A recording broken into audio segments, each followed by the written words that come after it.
I'm Mark Gerson, and I'm panicked about, I don't know, how I'm going to do on the show.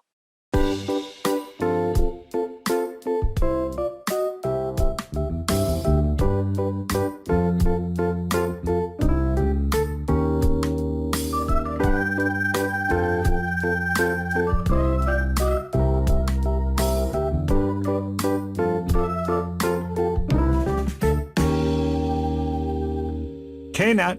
Howard. What up? I am feeling old. 60. We've covered this before. I know. Well, it's so on top of my mind, that I'm turned 60. And I'm just kidding. I'm just kidding. It doesn't make any difference. Because it almost feels like it almost feels like I shouldn't be friends with you anymore because that makes me feel old. Huh. Yeah. So when we're out together, just tell people you're in your early 50s because you could pass for that. All right. I will. Because today's guest is in his late 40s. Young guy. Yeah. So, and we're a little bit ageist. I'm going to be honest here. It's a podcast and not enough listeners to troll me on this, but I'm an ageist. Old people creep me out because I creep myself out as I enter old age. I hate everything every time. Basically, I should have 4 things in my closet, Canute, because I could buy stuff and 2 weeks later my body shape has changed. So it's like I'm an infant. Where something I buy that looks great, 2 weeks later it looks like I must have tried it on in the dark after having a milkshake because nothing fits. I got a bar mitzvah this weekend and a suit that I wore to a charity event last weekend already feels different. So that's bizarre. Does that happen to you? No, never. All right, well, you're quite talking. It's a one-man show.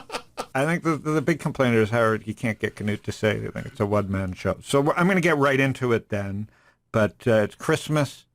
There's a little bit of panic in the air, Canute. I have to date this because I know you hate when I do this because we're evergreen. But the show is called Panic with Friends. It's been a party in the streets. And I'm not talking about healthcare. There's been a lot of tragedy in the COVID world, but the market world, which we talk about, and entrepreneurs that we talk about, it's been a party. There's no doubt. And there's some fear. Tech stocks have been battered. And, even my precious Robinhood has affected my mood. So stocks aren't only going up. So there is a tinge of panic in the air. There is headlines about inflation, not that we'll necessarily talk about today. But the easy money is a little bit nervous, which, long-term is necessary, but never fun when we go through it. So there's a hint, Canute. It's not March 2020 panic, but there is a hint of panic. Right. So today, timely, because he started one of the great business companies of this era, is Mark Gerson. I don't know him well. We finally got to meet at a Jewish event, but not just for Jews, in New York recently. And Mark is an incredible investor and businessman and now philanthropist, and we'll talk about that. He co-founded Gerson Lehrman Group. Lehrman is his partner. But anyways, they were fellow Yale Law School friends.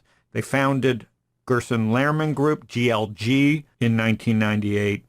And it's a peer-to-peer business learning company that a lot of my friends ended up working at. And that's what I have in common with him. David Moon, Rishi, who's the CEO of Stocktwits, Canute, cut his teeth at GLG. All right. So they launched hundreds of great entrepreneurs into the New York ecosystem. And Marcus, I know, but he'll be able to tell me more, is a prolific investor in startups in the New York scene and around the world, and now doing a lot of charity work. He does podcasts. He's got a busy life, so I appreciate. Let's get him on right away, and let's dig in. Mark. Well, it is so good to be here. Thank you. Say, Howard, I was listening. I think we reconnected about a month ago, but I think we had a cigar together at Club Macanudo about 15 years ago. It was back in maybe when I was just starting Stocktwits. I remember you just started. I remember you were telling me about how it was growing. It was growing explosively even then at the beginning. It was such a good idea, so well executed. So mazel tov. Thank you, sir. Was it a hit from the beginning, GLG? Quickly just describe where the idea came from and the timing and the wedge. what was the original idea with you? You met Lehrman, and you guys are at Yale Law School. What was the original idea, and did it take off right away? So the original idea that Thomas and I came up with in 1998, so a long time ago now, was that there were people all over the world who had knowledge and who had expertise to share with those who are making business decisions. And by enabling those making business decisions or investment decisions to get counsel and insight from those with the knowledge would create a lot of value all around. It's a marketplace for people and ideas, or is it kind of like a different type of LinkedIn? How were you thinking about it from the beginning? No, it always was a marketplace for expertise. And we were very fortunate that we had some early clients who believed in us and who were willing to grow with us. And it did pretty well from the beginning. And when did you step out? Oh, well, I've been on the board ever since, and from the founding to the present day. So I'm not really out. No, I mean day-to-day operation. Oh, day-to-day operation. Yeah, let's edit that out. So I stepped out day-to-day operations. I don't remember the exact date. Probably 10 years ago or so. When you started GLG, were you in New York? We were. We started in New York. We started at 46th Street, and we moved to 44th Street. We moved to 51st Street. So we've been in the same area for a long time. And did you practice law at all, or no? No, I failed the bar. One time or many times? Oh, one time, but I think I failed so miserably. I'm not sure I would have been permitted to take it again. I mean, it was, so I graduated Yale Law School in 1998 and took the bar. Now, during my third year of law school, which is the final year of law school, I had been spending much of my time really getting GLG ready to begin. And but I took the bar that summer and failed quite miserably, and that was it for my legal career.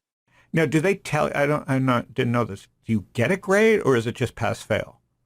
Well, I don't remember in those days. I definitely failed, but I remember it being exceedingly difficult.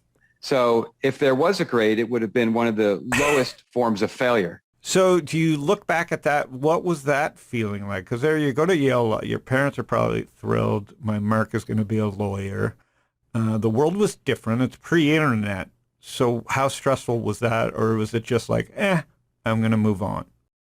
I was really had my head and my heart in the beginning of GLG at that point. So it wasn't that big a deal. I mean, I had started GLG with Thomas really during my third year of law school. And so that's what I was excited about pursuing professionally.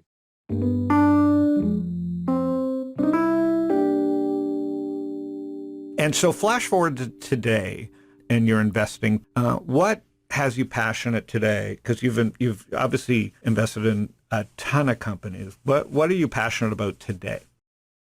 It's a great question. I would say I'm passionate about the variety. Probably in the history of humankind, there have not been a fraction of as many of highly compelling and extraordinarily interesting investing opportunities as they are now. And this is in the public markets, but it's even more so in the private markets. I just think we're in an era when something like crypto, which was invented and popularized effectively yesterday, now is captivating tens, maybe hundreds of millions of investors who are all able to participate in investing in it in some capacity or another. And that's just crypto. That same story can be told for a whole variety of industries. So I think we're living in a very special era of investing and of business where one who is intellectually curious, one who is open-minded, will find lots of things that captivate him or her and lots of investment opportunities that are consequent to that curiosity being manifested. I agree with you 100%, and that's a good framing because that's kind of what the show's about. We don't think, and GLG was like this at the beginning, you were an expert network or however we want to call it, and business professional marketplace for ideas. But today with Twitter and Stocktwits and Discord and all these platforms, Telegram and Signal, there's a million ways for people to network and improve their lives and see opportunities. Combined with, as you said, it's funny the way you framed crypto as being, started yesterday, because really it did. Yeah. Even though Andreessen and Fred Wilson and all these people have been doing it for 10 years or so, it's really just hitting some kind of beginning of adoption. And 10 years isn't even that long a time.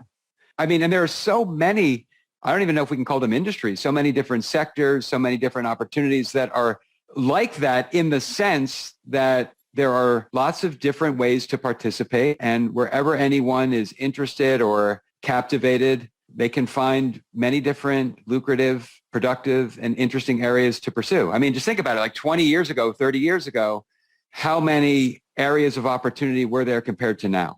No, I mean, as the Toronto, I say this all the time, as the upper middle class Toronto Jewish person, the expectations were pre-internet, lawyer, doctor, because that's what my dad was and your friends were in school. And if you were an investor, how many industries were there? Like how many things could you have pursued? I mean, it's... There's nothing in Toronto. You opened one retail store hoping that maybe you could do franchise it.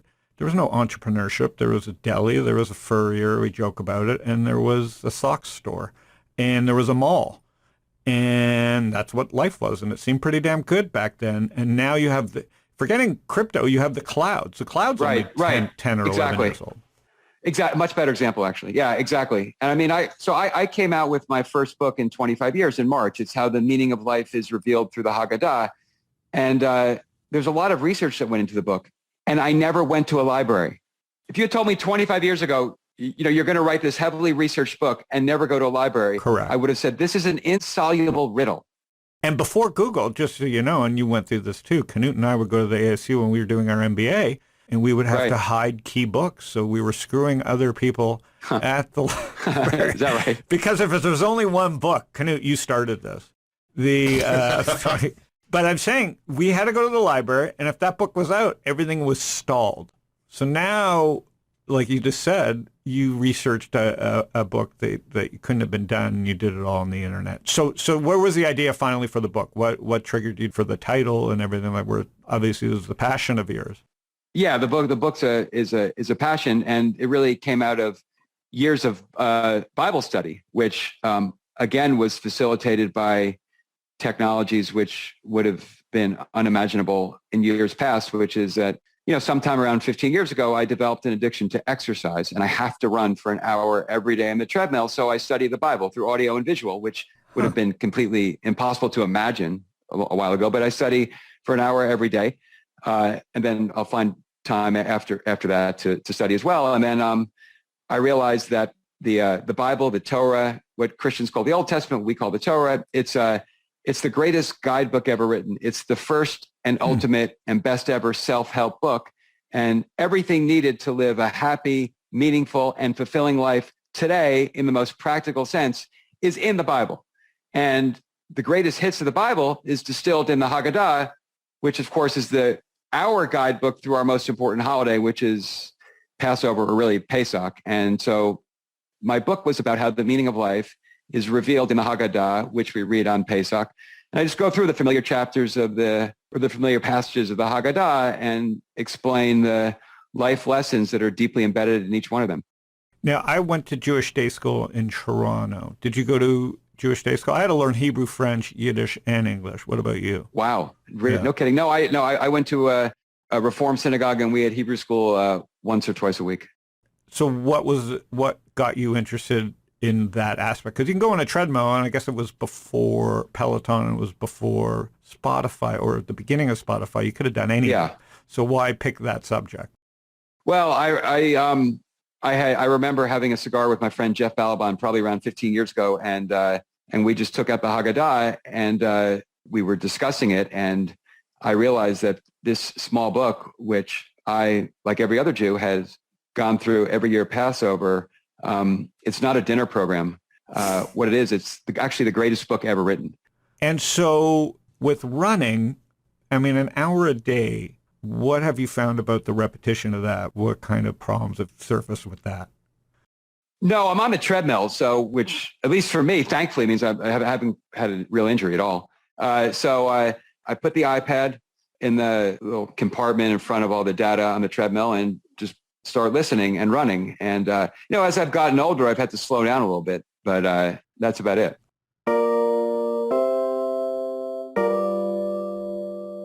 And then in terms of charities today, I know you're very active there. Tell me who the person was or what that moment is where you got into charity.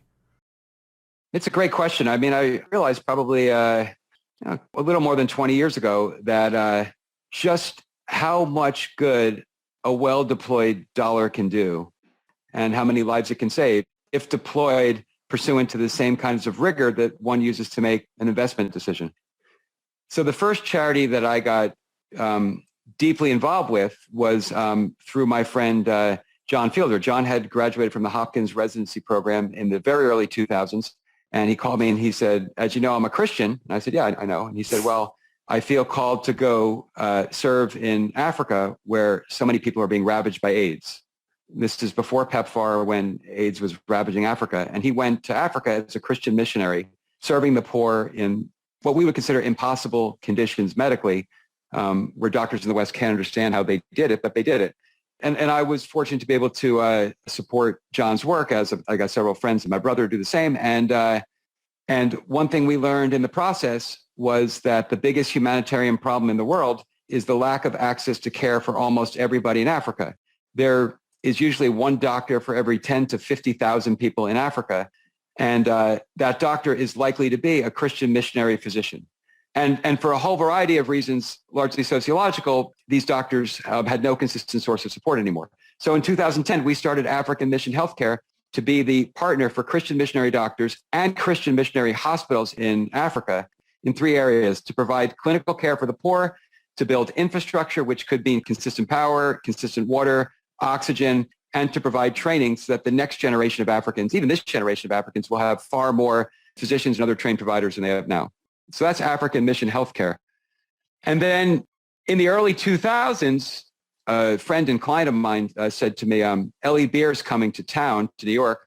Will you meet him? And I said, I don't know who Ellie is, but of course I'll meet anybody you say. So I met Ellie at Wolf and Lamb, the kosher place on 48th Street. And Ellie described how people all day, every day in Israel, but also in New York and everywhere else, die waiting for ambulances.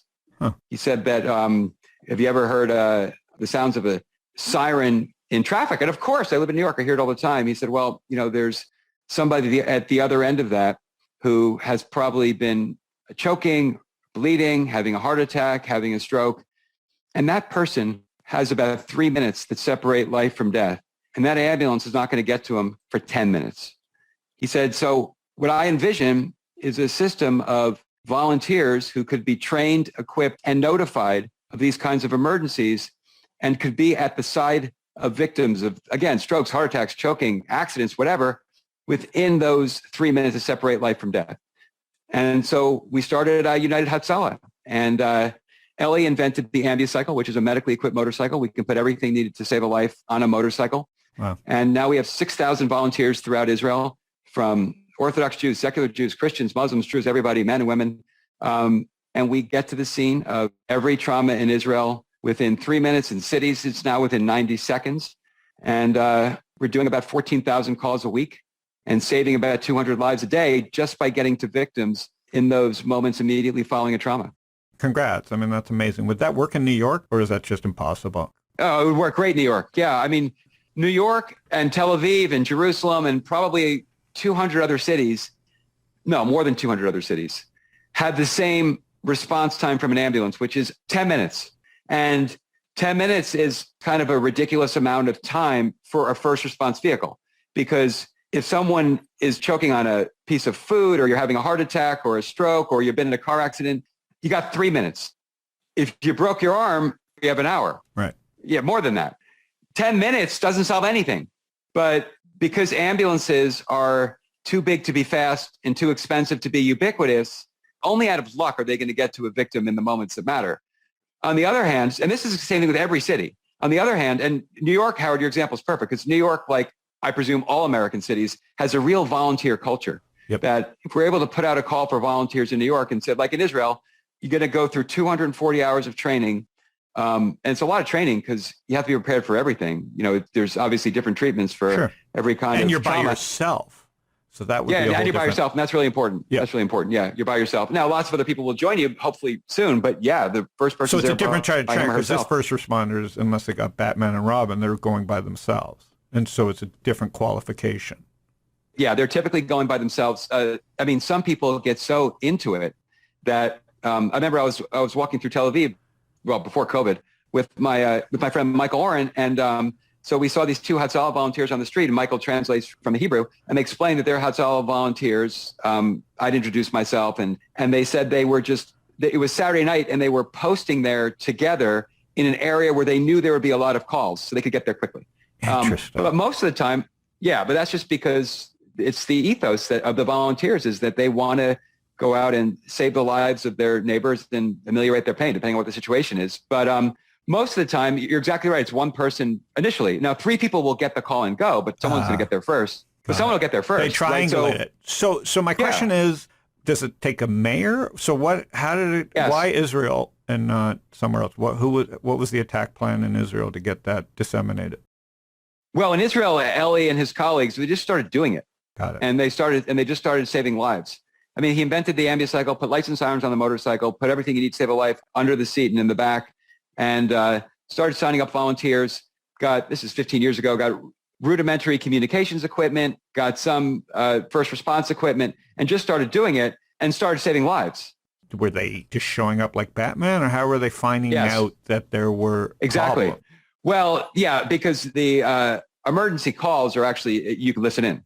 And so they'd hear there was a call at, I'm just thinking of a place, there's a call at the YMCA in Jerusalem, and someone would be listening. Maybe that person was just at the King David working. Right. It's just typical. Someone's working at the King David.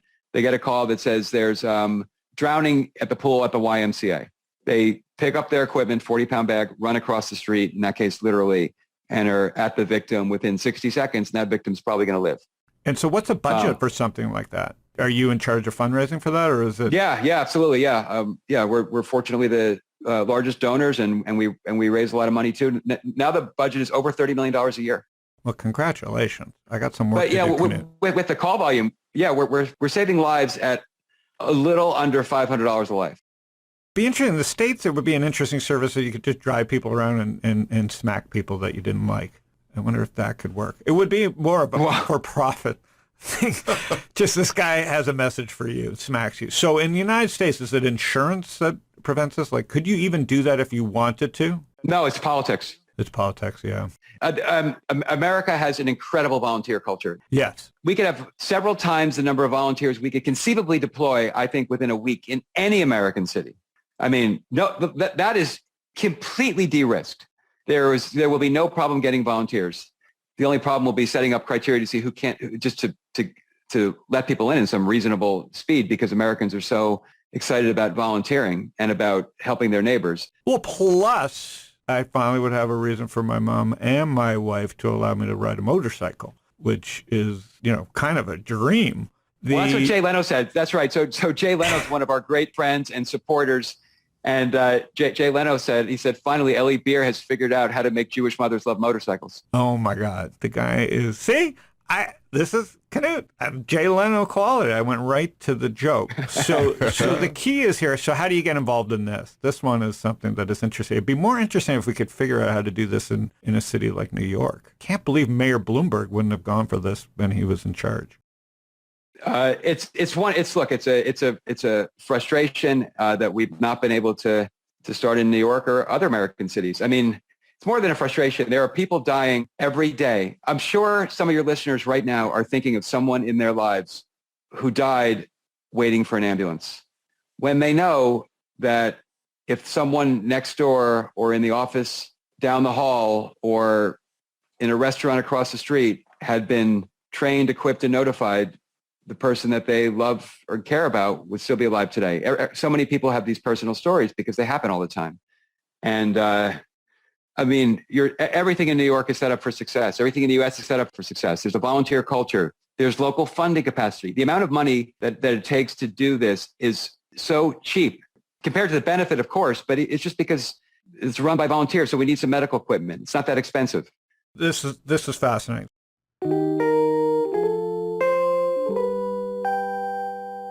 So it was a certain person that brought you this. So, you got lucky. The right people came to you with the right idea, and it made sense. So that's fantastic. How do you now, today, with so much going on, decide what's important? Obviously, you can write, you can invest, you can do charity work. How do you divvy up your time? It's different every day. I mean, I'm so blessed to have found African Mission Healthcare and United Hatzalah, and there's so much room for growth in both. There are so many people to save, so many people whose pain can be ameliorated through the expansion of both. One of the ways to expand United Hatzalah, as you pointed out, is globally, but there's so many ways to expand both that I'm always excited by the opportunity that you're providing me right now, Howard, to just discuss it and to work on it and to build it. So I love doing that. I also love starting businesses, and I've started several, and I love the craft of entrepreneurship. I really enjoy everything about it. And then because of my exercise, the first thing I have to do every morning is run on the treadmill, and then I study the Bible. And I was also so fortunate to have this discovery that the Bible, it's not a history book, it's not a dinner program, it's not a law book, it's a guidebook for life. No, when I was a kid, I just remember because half my day was Hebrew. And as a kid, no one wants to be told how to spend their day. And I was one of those kids that was a goofball, but I stayed out of trouble with my parents and the students. So I was a teacher's pet, even though I was the troublemaker. And when I went home, I knew enough to get A's just to be left alone. So that was my superpower. It was an interesting time in Toronto. It was a good time to be Jewish in a way because, we were insulated. But I was also so inundated with religion that it kind of drifted away. And I don't know, I don't know if it's the internet that is making it even worse. It just seems like reformism is everywhere. What's your take on that? It's a really interesting and important insight. I mean, it's, the Proverbs say that you have to teach a child according to his way, and he will not leave the path. But it's his way. It's every child has a different way. There is not one way that works for everybody. And it is the responsibility of the authorities, who may be the teachers, it may be the parents, it may be the coaches, to identify what is special, what's distinctive, what is meaningful to each child, and to teach them accordingly. I mean, that great Bulls documentary on ESPN. It was great. When Phil Jackson let Dennis Rodman go to Vegas for the weekend during that series, right? Because he knew, I'm not going to have a general rule. If you want to go to Vegas for the weekend in the middle of the playoffs, go ahead. But for Dennis Rodman, it worked. But I think that when we think about how can we instill our faith of Judaism, or for other people, whatever their faith is, to their children, we have to identify what are the special attributes and characteristics of that child. And in Judaism in particular, there is so much to enable children to focus on that it's just a matter of finding what's special, what's distinctive, what's interesting to that child, and then saying, well, what in the faith matches? And for some people, it's study. For some people, it's prayer. For some people, it's service. For some people, it's tzedakah. For some people, it's communal activities. I mean, for everybody, it's Shabbat. What a great gift from God. Yeah, that was the good one that worked for our family. And particularly now when everything is so fast and technological and all that, to be able to say every week, there will come a time, and you will know when it is, because it's when the sun sets, when you must separate the urgent from the important. And for these 24 hours, we just want you to spend it with your friends, with your family, with ideas, with study, with laughing, with fellowship, and you can get back to work afterwards. What a great gift. It's such a beautiful activity. The packaging needs to be updated. Here's the thing. As someone who fancies exactly everything that you're saying and loved about it back then, I think what happened was, and we're seeing it now with COVID, is parents deflected so much of this responsibility to the schools because they had to go make a living. And then we had this period where, we went to helicopter parents because they were not satisfied with the schools. But now we got to get back to the point where we really get back in tune with, now at least you don't have to be a lawyer or a doctor, and you don't have to work an hourly wage. Now you can use the internet, find your peer group earlier. You don't have to wait till college, and kind of hone your skill earlier. And I think there's way more responsibility that parents need to pick up here. And I was I was lax on this because, we were, as Jewish parents, we were driving our kids to be good at school. And what does that even mean? Right. Good at school when school measures you one way. So with our son, with Max, it was like he hated school, but he didn't hate learning. He just hated school. That's a really important distinction. Right. And so I think with COVID and with technology, I'm hoping the pendulum swings back to, parents using their networks and common sense to kind of get their kids on a path that, I don't think parents, if you and I had told our parents that we were going to be entrepreneurs, I don't think they would have liked it back in that day. And now it's like, if you're not an entrepreneur, you're a lunatic, or you're maybe it went too far. The pendulum has swung with Web 2.0. Everybody wanted to be Mark Zuckerberg, and now we're going to find some common ground. What's your take there? Like with your kids, how are you playing it with school and stuff? Well, I really learn a lot from our Torah study and really take the lesson that it's the duty of the parent to recognize what's special and unique about each child and to educate that child accordingly, so that there is not one system that fits all. Right. So there are many different kinds of kids. Let's identify who your child is. It's not that hard to figure out as a parent, who your child is, and educate them accordingly. And there's not one system that fits all. And I think that's one of the good things about our era now, is that we've acknowledged that there are many ways that a young person can become happy, can become fulfilled, can derive purpose, can create value. And it's up to the parent to help steer the child in those directions. But there's not one way that fits all there. And the different kinds of ways that are available now are more obvious than ever. And it's a great time to be a parent. It is a great time as I pass down to my nieces and nephews. Like I didn't have great relationship with my uncles and aunts.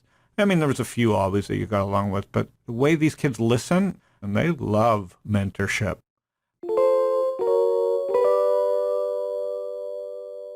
Is there anything about today, right now, the world that we live in today, what has you kind of panicked the most as we think about investing in the market? What is something that people don't see?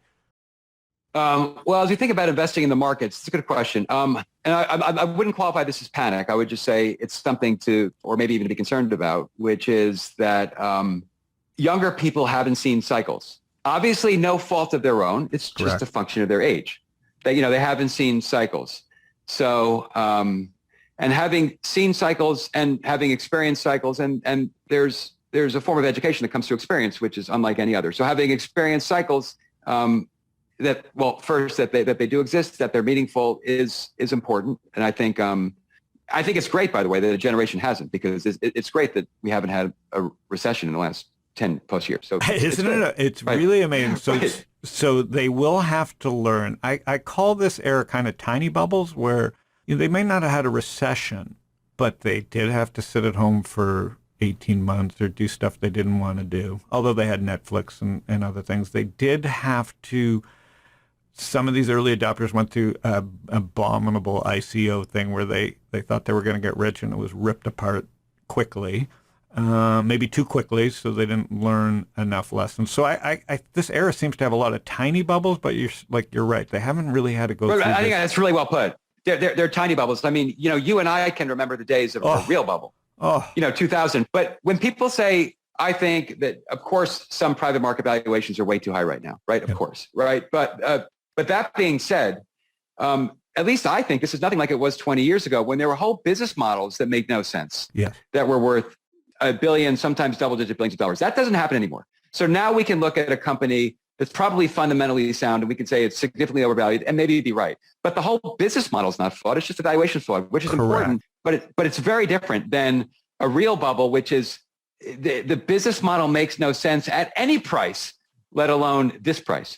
Correct. What we have now is margins are such that, they could be overhired or they may be sloppy, but almost every business can work. It takes, like, so I say this all the time, in the pre-cloud world, there was a million ways to go broke.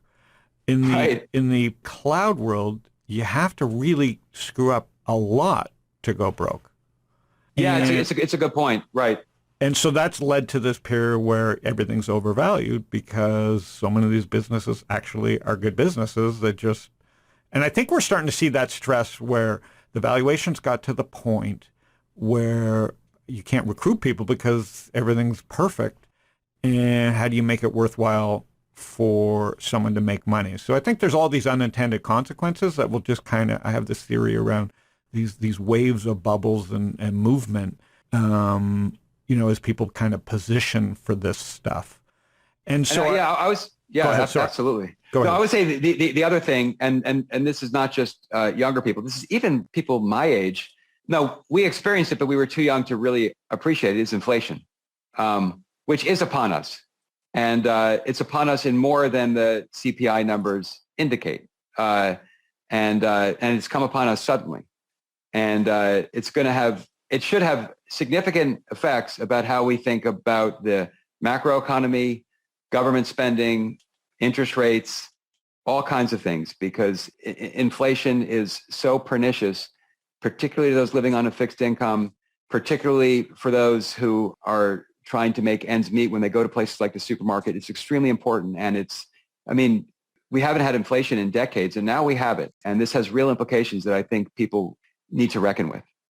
I'd love to just dig in a little bit deeper because you've been around so long on this one and my audience is talking about this. I don't think it crept up. Like you and I saw it. We benefited from because we had the good fortune of being able to use technology, but it's creeping up on people at the absolute wrong time that can afford it. Right. McDonald's has been able to keep their prices down and Apple doesn't care what the prices are because their customers don't care. But how does someone deal with this type of inflation? Because you and I saw it forever. We go to nice restaurants and we would you knew it was expensive and ridiculous, but you paid. And so I wonder now that it's like literally out in the open how people are going to behave. And I guess that's the wild card you're saying? We don't know? Well, I think people have to learn about it and come to terms with it and deal with it for the first time. And it's a lot of people because it's a couple of generations worth of people. Yeah, we see it in prices. So I see it and I'm like, I'm just not going to, I get to say, I'm just not going to do that deal and I'm just not going to go to that restaurant because it's not the best. Like I'm not just going to pay up for just eating out. So now it has to be, really worth it. And same thing with an investment. Yeah, there's inflation, but I just get to say no because there's lots of startups. The real question becomes the people don't have those choices, how this plays out. And it is really, right. It really has been decades. Where are you seeing it the most, the inflation? Like in what worries you the most about this type of inflation? Where is it creeping? I just see the numbers, sometimes double-digit numbers year over year on things that people buy. And it means just the value of their savings is significantly diminished and very quickly. So I would say that's a real concern. And saying it's temporary is not true and it's not helpful. And it's really the worst kind of thinking because it avoids the problem. We have to recognize the problem and then have vigorous discussions about how to solve it. But it's a real thing. And I think everyone in the economy broadly defined, which is basically everyone, needs to really focus on it. It deserves focus.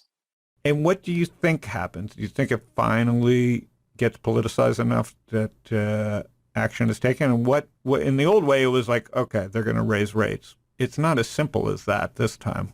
I'll leave you with this. What is something that you think will happen as we deal with inflation? What's something that you think will be a reality? It's a good question. I don't know what's going to happen because inflation is it's ultimately a political question. Yep. And the policymakers, and I don't know what they're going to do. I don't know the level of seriousness that policymakers are devoting to this. Maybe it's changing. Maybe it's not. I don't know. There are no inevitabilities when it comes to what policymakers might do about something like inflation. So it's an important question, and I'm glad to ask, but I don't know. I think that's the right answer. We don't know. I really appreciate your time. Thank you. To find more out about your charities, what's the easiest way? Oh, thank you. So United Hatzalah is at israelrescue.org. That's easy. And yeah. And African Mission Healthcare is at africanmissionhealthcare.org. Okay, my man. Mark, congratulations. Thanks for giving back. Thanks for taking the time with us here on the podcast. Where can people follow you? Well, anyone can connect with me on LinkedIn. I'd love to meet anybody from your community. And Not that active on social media, not for any good reason. I should be more, but no, LinkedIn is an amazing place. Microsoft stole that company in hindsight for what the true utility of that product is for so many people. So it works for you. LinkedIn, you're saying, works for you. Yeah, and I have a podcast, The Rabbi's Husband, where I'm in conversation with someone about their favorite biblical passage or Torah portions. They can follow me there. But I'd love to meet with anyone in your community, so I can be connected with on LinkedIn. All right. Thank you, Mark. Have a great rest of the year, and we'll see you soon. Thank you so much. Okay, thank you. What a great conversation. Thank you. Cheers.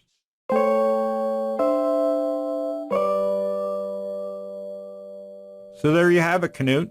Yeah. As you can see, it's hard when you don't have video and you don't know the person well, right? You have these ideas of where you want the conversation to go. I was really happy that it went to charity and kind of choices we make, and then inflation.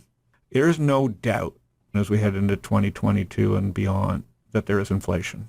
You got software eating the world, and you have all these unintended consequences of spend, and let's just throw money at it. And then COVID. So it's really going to be, 2022 is going to be an interesting year. So hopefully that spurred people's curiosity and some ideas. That was Mark Gerson in New York. This is Panic with Friends. Canute and I, once a week, sit down with investors, entrepreneurs, founders, venture capitalists, traders, talk about the future and where we think things are headed. Try and keep everybody a few minutes ahead of the world. You can find us on Spotify, on YouTube. Just search my name, Howard Lindzen, or Panic with Friends, and subscribe, and then you're going to alert once a week. Canute, thanks for doing it. Thanks, everybody, for listening, and we'll see everybody next week.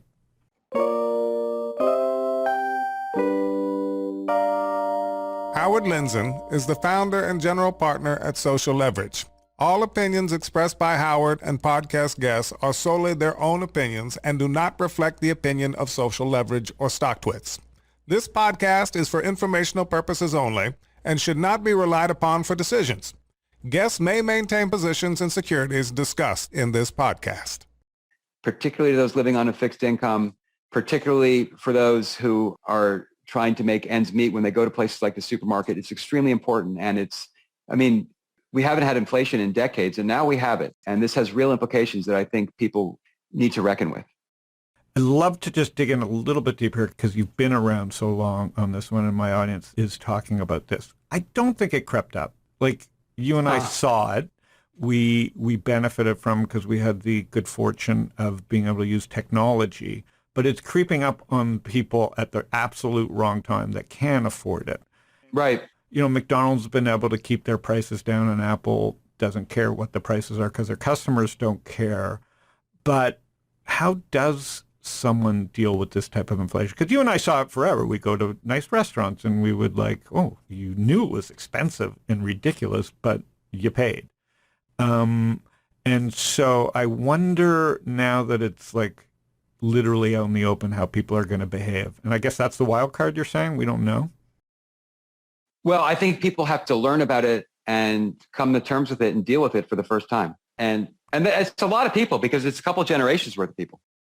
Yeah, I mean, we see it in prices. So I see it in like, I'm just not going to, I get to say, I'm just not going to do that deal, and I'm just not going to go to that restaurant because it's not the best. Like, I'm not just going to pay up for just eating out. So now it has to be, really worth it. And same thing with an investment. Yeah, there's inflation, but I just get to say no because there's lots of startups. The real question becomes the people don't have those choices, how this plays out. And it is really, right. It really has been decades. Where are you seeing it the most, the inflation? Like in your, what worries you the most about this type of inflation? Where is it creeping? I just see the numbers, sometimes double-digit numbers year over year on things that people buy. And it means just the value of their savings is significantly diminished and very quickly. So I would say that's a real concern. And saying it's temporary is not true, and it's not helpful. And it's really the worst kind of thinking because it avoids the problem. We have to recognize the problem and then have vigorous discussions about how to solve it. But it's a real thing, and I think everyone in the economy, broadly defined, which is basically everyone, needs to really focus on it. It deserves focus. And what do you think happens? Do you think it finally gets politicized enough that action is taken. And what in the old way, it was like, okay, they're going to raise rates. It's not as simple as that this time. I'll leave you with this. What is something that you think will happen as we deal with inflation? What's something that you think will be a reality? It's a good question. I don't know what's going to happen because inflation is it's ultimately a political question. Yep. And the policymakers, and I don't know what they're going to do. I mean, I don't know the level of seriousness that policymakers are devoting to this. Maybe it's changing. Maybe it's not. I don't know. There are no inevitabilities when it comes to what policymakers might do about something like inflation. So it's an important question, and I'm glad you asked, but I don't know. I think that's the right answer. We don't know. I really appreciate your time. Thank you. To find more out about your charities, what's the easiest way? Oh, thank you. So United Hatzalah is at israelrescue.org. That's easy. And African Mission Healthcare is at africanmissionhealthcare.org. Okay, my man. Mark, congratulations. Thanks for giving back. Thanks for taking the time with us here on the podcast. Where can people follow you? Well, anyone can connect with me on LinkedIn. I'd love to meet anybody from your community. And not that active on social media, not for any good reason. I should be more, but no, LinkedIn is an amazing place. Microsoft stole that company in hindsight for what the true utility of that product is for so many people. So it works for you. LinkedIn, you're saying, works for you. Yeah, and I have a podcast, The Rabbi's Husband, where I'm in conversation with someone about their favorite biblical passage or Torah portions. They can follow me there. But I'd love to meet with anyone in your community, so I can be connected with on LinkedIn. All right. Thank you, Mark. Have a great rest of the year, and we'll see you soon. Thank you so much. Okay, thank you. What a great conversation. Thank you. Cheers.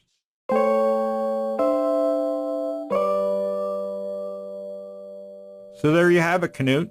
Yeah. As you can see, it's hard when you don't have video and you don't know the person well, right? You have these ideas of where you want the conversation to go. I was really happy that it went to charity and kind of choices we make, and then inflation. There's no doubt as we head into 2022 and beyond that there is inflation. You got software eating the world, and you have all these unintended consequences of spend, and let's just throw money at it. And then COVID. So it's really going to be, 2022 is going to be an interesting year. So hopefully that spurred people's curiosity and some ideas. That was Mark Gerson in New York. This is Panic with Friends. Canute and I, once a week, sit down with investors, entrepreneurs, founders, venture capitalists, traders, talk about the future and where we think things are headed. Try and keep everybody a few minutes ahead of the world. You can find us on Spotify, on YouTube. Just search my name, Howard Lindzen, or Panic with Friends, and subscribe, and then you're going to alert once a week. Canute, thanks for doing it. Thanks, everybody, for listening. We'll see everybody next week.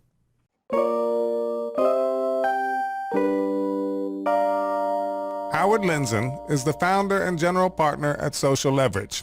All opinions expressed by Howard and podcast guests are solely their own opinions and do not reflect the opinion of Social Leverage or Stocktwits. This podcast is for informational purposes only and should not be relied upon for decisions. Guests may maintain positions in securities discussed in this podcast. And then you're going to alert once a week. Canute, thanks for doing it. Thanks, everybody, for listening. We'll see everybody next week.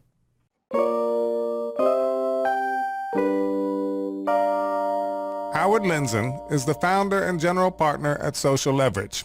All opinions expressed by Howard and podcast guests are solely their own opinions and do not reflect the opinion of Social Leverage or Stocktwits. This podcast is for informational purposes only and should not be relied upon for decisions. Guests may maintain positions in securities discussed in this podcast.